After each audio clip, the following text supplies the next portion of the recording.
नमस्कार, बुलेटिन में आपका स्वागत है। आपके साथ मैं हूं जीनत सिद्दीकी। शुरुआत करते हैं खबरों की।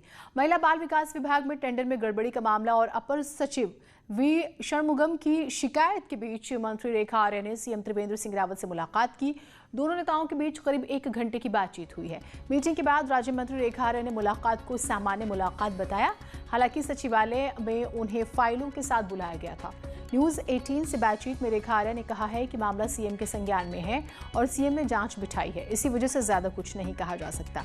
मुलाकात के बाद सीएम ने कहा है कि जांच चल रही है, जो फैसला आएगा उसे देखेंगे। उन्होंने कहा कि आर्य जो है, रेखा आर्य हमारी मंत्री और छोटी बहन है। उन्होंने कहा कि आप जो फैसला करेंगे वो साथ हैं।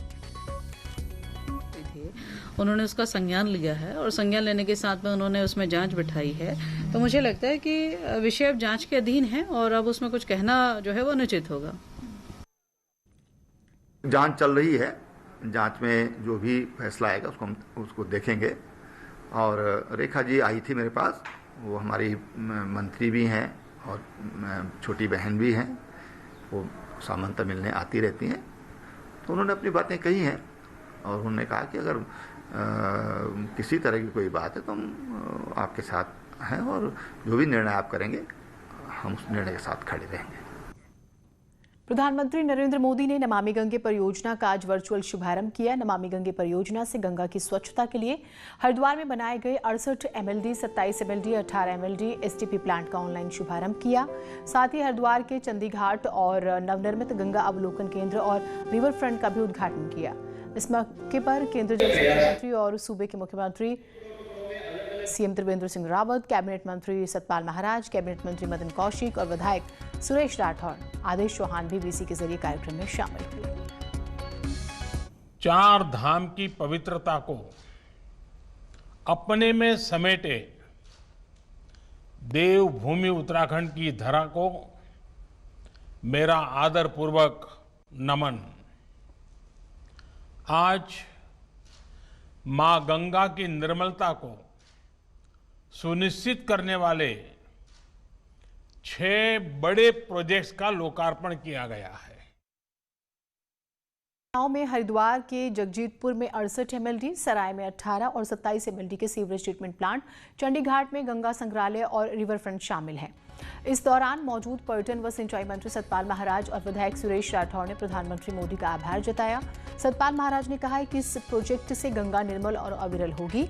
आने वाले कुंभ मेले में श्रद्धालुओं को आचमन के लिए शुद्ध गंगा जल मिलेगा।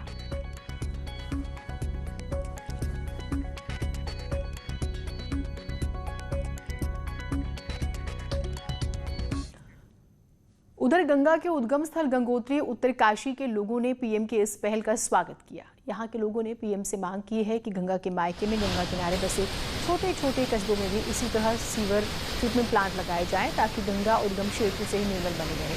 गंगा के मायके के निवासियों ने गंगा किनारे आस्था पथ बनाने की भी पीएम से मांग की।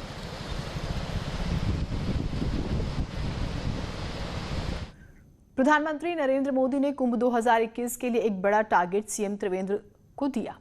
पीएम ने कहा है कि प्रयागराज का कुंभ लोगों ने देखा और हरिद्वार में भी निर्मल गंगा में स्नान का अनुभव श्रद्धालुओं को मिलना चाहिए।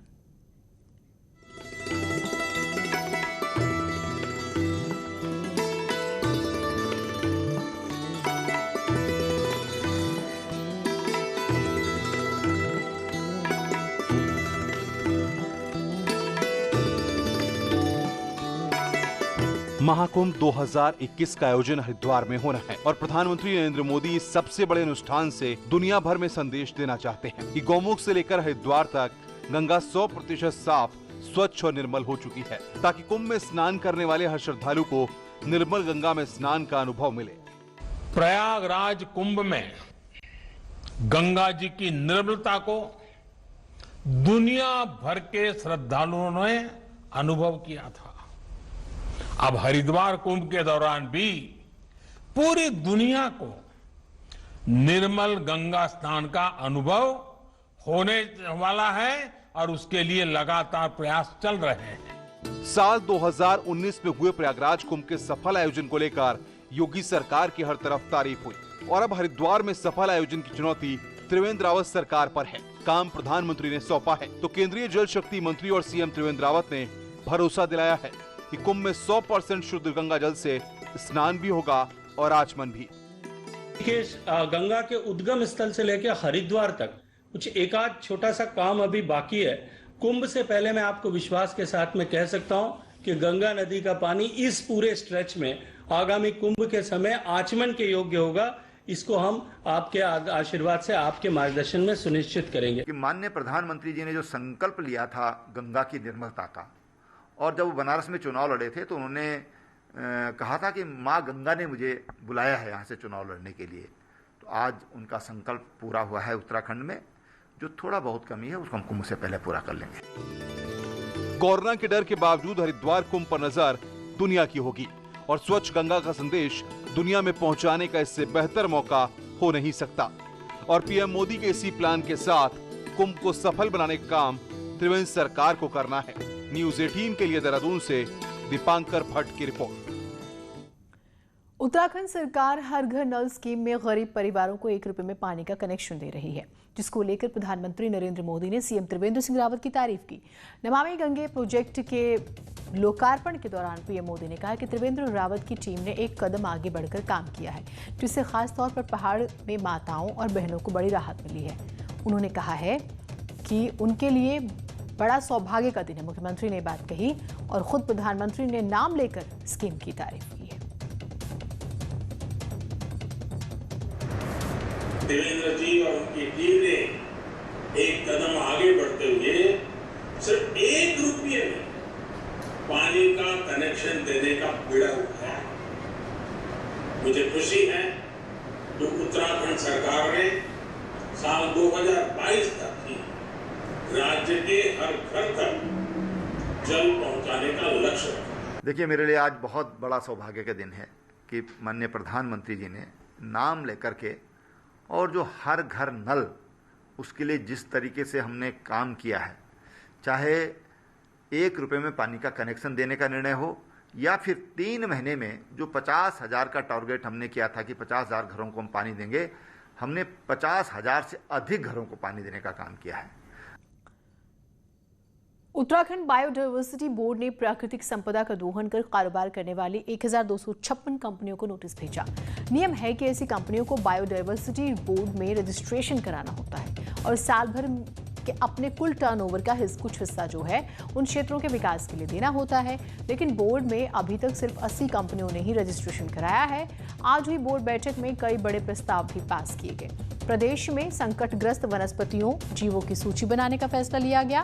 देहरादून की बासमती पर स्टडी रिपोर्ट तैयार है, जल्द ही इसे सार्वजनिक किया जाएगा। जौनसार के मौड़ मेला को लेकर भी बैठक में चिंता जाहिर की गई। मौड़ मेला में मछलियों को मारा जाता है। हमने बताया कि बासमती का जो अध्ययन जो हमने करा है वो उसको कंप्लीट हो चुका है। उसका जो रिपोर्ट प्रस्तुत किया है उसका परीक्षण करने के चल रहा है और शीघ्र ही जो इसको परीक्षण करने के बाद में फिर इसको हम लोग ये करेंगे, रिपोर्ट को प्रकाशित करेंगे। चारधाम यात्रा में पिछले यात्रा सीजन के मुकाबले अब तक सिर्फ 1% यात्री आए हैं और अब यात्रा पूरी होने में भी 50 दिन से कम वक्त बचा हुआ है। यात्रा के लिए आने पर अब कोविड टेस्ट की जरूरत नहीं होगी और यात्रियों की सीमित संख्या के लिए ई पास जरूरी होगा। यात्रियों की थर्मल स्क्रीनिंग कराई जाएगी। इस साल 1 जुलाई से 25 सितंबर तक सिर्फ 35,000 यात्रियों ने ही चारधाम दर्शन किए हैं, जो कि 2014 के आंकड़ों से बहुत कम है। सरकार का ये उद्देश्य है कि यात्रा सुचारू रूप से भी चले, साथ ही साथ जो बेसिक्स है सोशल डिस्टेंसिंग का उसका भी पालन हो और श्रद्धालुओं को किसी प्रकार की कोई कठिनाई भी ना हो। अनावश्यक रूप से अलग अलग जगह पर जांचें करने के नाम पर ना उनका समय खराब हो। अपने एक डिपार्टमेंट का सामंजस्य अपने आप में नहीं है। मंत्री अलग कुछ बोल रहा है, सचिव कुछ अलग बोल रहा है, डायरेक्टर कुछ अलग बोल रहा है। जब एक डिपार्टमेंट का ये हाल है तो बाकी डिपार्टमेंटों का कोऑर्डिनेशन कैसे होगा? चमोली के कालेश्वर जयकंडी के पास पहाड़ी से मलबा आने की बात करेंगे। मलबे में कार दब गई और कार सवार 2 लोग जो है किसी तरह से अपनी जान बचाने में कामयाब हुए। हालांकि एक कार सवार को चोटें आई। घटना दोपहर बाद उस वक्त हुई जब कार सवार कालेश्वर से चमोली की तरफ जा रहे थे। खबर के बाद पहुंची पुलिस ने जेसीबी की मदद से कार को सड़क से हटाया और इसके बाद आवाजाही शुरू हुई। जैसे कि एक स्विफ्ट कार आ रही थी जिसके ऊपर पत्थर गिरा जिसमें 2 लोग सवार थे और जिनकी आंशिक रूप से चोट लगी है और ये मौके से गाड़ी से कार से उतर के भाग गए हैं। यमुनोत्री हाईवे पर पिछले 4-5 दिनों से लगातार लैंडस्लाइड हो रही है। इसको देखते हुए जिला प्रशासन ने एहतियात के तौर पर 10 दिन के लिए यमुनोत्री हाईवे बंद करवा दिया। ऐसे में अब 10 दिनों तक यमुनोत्री हाईवे पर कोई भी आवाजाही नहीं होगी। हालांकि आवागमन के लिए वैकल्पिक रास्ता तैयार कर लिया गया है। डीएम का कहना है कि अगर जरूरत पड़ी तो हाईवे को 15 दिनों तक भी बंद किया जा सकता है। यमुनोत्री से पहले कुछ किलोमीटर पहले 5 से 6 किलोमीटर पहले एक लैंडस्लाइड आ रखी है जो कि बार बार प्रॉब्लम क्रिएट कर रही थी, तो हमने इसको टेम्परेरी ओपन किया था, लेकिन लैंडस्लाइड कंटिन्यूसली आने की वजह से उसको हमने अभी 10 दिन और ज़रूरत पड़ने पे 15 दिन के लिए रास्ते को बंद करने का प्रपोजल दिया है। और उसके लिए ऑल्टरनेट रूट भी है, थोड़ा लंबा है, लेकिन अभी रास्ता ऑल्टरनेट रूट के थ्रू चल रहा है। नैनीताल हाईकोर्ट ने राजाजी नेशनल पार्क के श्यामपुर रेंज समेत कॉर्बेट नेशनल पार्क क्षेत्र में रह रहे गुर्जर परिवारों को बेदखल करने के मामले को गंभीरता से लिया। कोर्ट ने इस मामले में 6 सप्ताह के भीतर मुख्य सचिव की अध्यक्षता में कमेटी गठित करने के आदेश दिए। कमेटी में न्यायिक सदस्य के साथ ही एनजीओ सदस्य होंगे जो मामले के समाधान का सुझाव देंगे। सरकार ने कमेटी गठित करने का अदालत से समय मांगा है, जिसके बाद कोर्ट ने 3 सप्ताह का वक्त दिया है।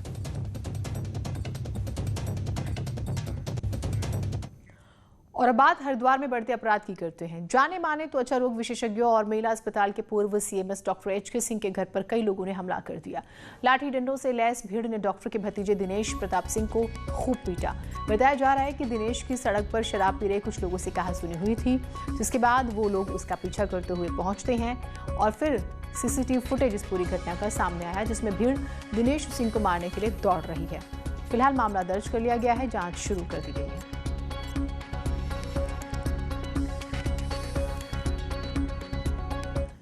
और आज का कोरोना अपडेट जो है वो हम आपको देते हैं। राज्य में कोरोना के 493 नए केस आए हैं, जिसके बाद कुल केस 47,995 हो गए हैं, जिसमें से 9,122 एक्टिव केस हैं। अब तक कुल 591 लोगों की कोरोना से मौत हो चुकी है। आज के नए केस की बात करें तो देहरादून में 174, टिहरी में 65, यूएस नगर में 60 केस, उत्तरकाशी में 40, पौड़ी में 47, हरिद्वार में 53 नए केस सामने आए हैं। श्रीनगर गढ़वाल के राजकीय बेस अस्पताल में कोरोना संक्रमितों की डेड बॉडी को रखने के लिए खरीदे गए बॉडी बैग्स की खरीद में गड़बड़झाला सामने आया है। कोरोना संक्रमितों के शवों को रखने के लिए जिन बॉडी बैग्स को खरीदा गया था वो या तो फटे हुए हैं या फिर उनकी चेन खराब है। घटिया क्वालिटी की है ये। फिलहाल मामला सामने आने के बाद अस्पताल प्रशासन ने इस पर जांच बैठा दी।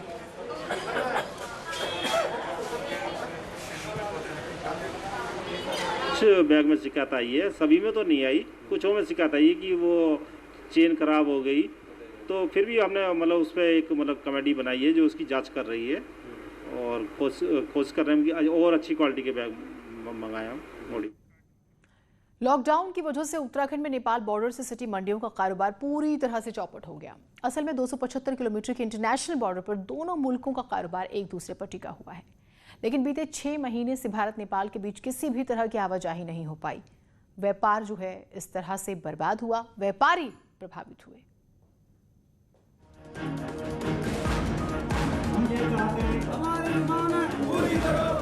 धारचूला से बनबसा तक नेपाल बॉर्डर पर आधा दर्जन से अधिक व्यापारिक मंडियां अब तक के सबसे बुरे वक्त से गुजर रही हैं। भारत की ये मंडियां जहां सदियों से नेपाल के ग्राहकों पर टिकी हैं, वहीं नेपाल की मंडियां भारतीय खरीदारों पर ही निर्भर हैं। लेकिन कोरोना काल में बॉर्डर की मंडियों के बुरे दिन आए हैं। हालात इस कदर खराब है कि बॉर्डर की दुकानों पर बीते 6 महीने से ताले लगे हुए हैं। यहाँ व्यवसाय पूरी तरह से झूला पुल पर निर्भर था, जो 22 मार्च से बंद है और पूरी तरह से यहाँ व्यवसाय ठप है। व्यापारियों के घर में आज चूल्हा जलाने तक का मतलब कि राशन पानी नहीं बचा हुआ है। असल में धारचूला, बलुआकोट, जौलजीबी, डोडा, झूला घाट, पंचवेश्वर और बनबसा की मंडियां नेपाल के करीब हैं। ऐसे में यहाँ सबसे अधिक खरीदारी नेपाली नागरिक ही करते हैं। नेपाल के ग्राहकों पर निर्भर होने के कारण यहाँ का कारोबार सिर्फ और सिर्फ नेपाल पर टिका है। व्यापारी अब सरकार से दूसरे विकल्पों पर विचार करने की गुहार कर रहे हैं। हम यही चाहते हैं सरकार हमें मुआवजा दे और आगे की कार्यवाही के लिए हमें इस नेपाल के पुल पर निर्भर न होकर के हमें ऐसा मतलब यहाँ पर रोडें दे दी जाए जिससे कि आसपास के गांवों से भी हम लोग आजीविका अपनी चला सकें। काला नदी किनारे टनकपुर से जौलजीबी तक रोड बनने से बॉर्डर की अधिकांश मंडियां अन्य इलाकों से भी जुड़ सकती हैं, लेकिन ये अहम रोड लंबे समय से राजनीति की भेंट चढ़ी हुई हैं। ऐसे में ये कह पाना तो कठिन है कि ये इलाके अन्य विकल्पों से कब जुड़ेंगे, लेकिन इतना जरूर है कि अगर बॉर्डर के व्यापारियों की मदद नहीं की गई तो हजारों परिवारों की रोजी रोटी पर बड़ा संकट खड़ा हो जाएगा। झूलाघाट के इस कस्बे के व्यापारियों का सदियों से नेपाल के साथ कारोबार चलता रहा था, लेकिन कोरोना काल में यहाँ का कारोबार पूरी तरीके से चौपट हो गया। आलम यह है कि यहाँ के सैकड़ों व्यापारी भूखमरी के कगार पर आ पहुँचे हैं। दुकानों का किराया देने के लिए उनके पास पैसा नहीं है, बैंकों की किस्त चुकाने के लिए पैसा नहीं है। ऐसे में ये व्यापारी मांग कर रहे हैं कि सरकार उनकी मदद करे ताकि उनके परिवार फिर से खड़े हो सके। विजयवर्धन उप्रेती, न्यूज 18, झूलाघाट, पिथौरागढ़। टिहरी में बहुप्रतीक्षित डोबरा चांटी पुल बनकर तैयार है और अब तो प्रताप नगर को जोड़ने वाला ये सस्पेंशन ब्रिज दिल्ली में संसद भवन और कोलकाता में हावड़ा ब्रिज की तर्ज पर फसाड लाइट से जगमगाने लगा है। करीब 6 करोड़ की लागत से फसाड लाइट्स को पुल पर लगाया गया है। यहाँ लाइटिंग सिस्टम में 20 तरह की थीम्स अपलोड की गई हैं, जिससे होली, दिवाली, स्वतंत्रता दिवस, गणतंत्र दिवस जैसे मौकों पर खास मौकों पर उसी तरह की रोशनी से ये पुल जगमग होंगे। शाम 7 बजे से लेकर रात 9 बजे तक ये पुल फसाड लाइट से जगमग रहेंगे। डोबरा चांटी पुल देश का सबसे लंबा सस्पेंशन रोड ब्रिज है और जल्द ही इसका उद्घाटन होना है। खबरें और रहेंगी, एक छोटा सा ब्रेक लेते हैं।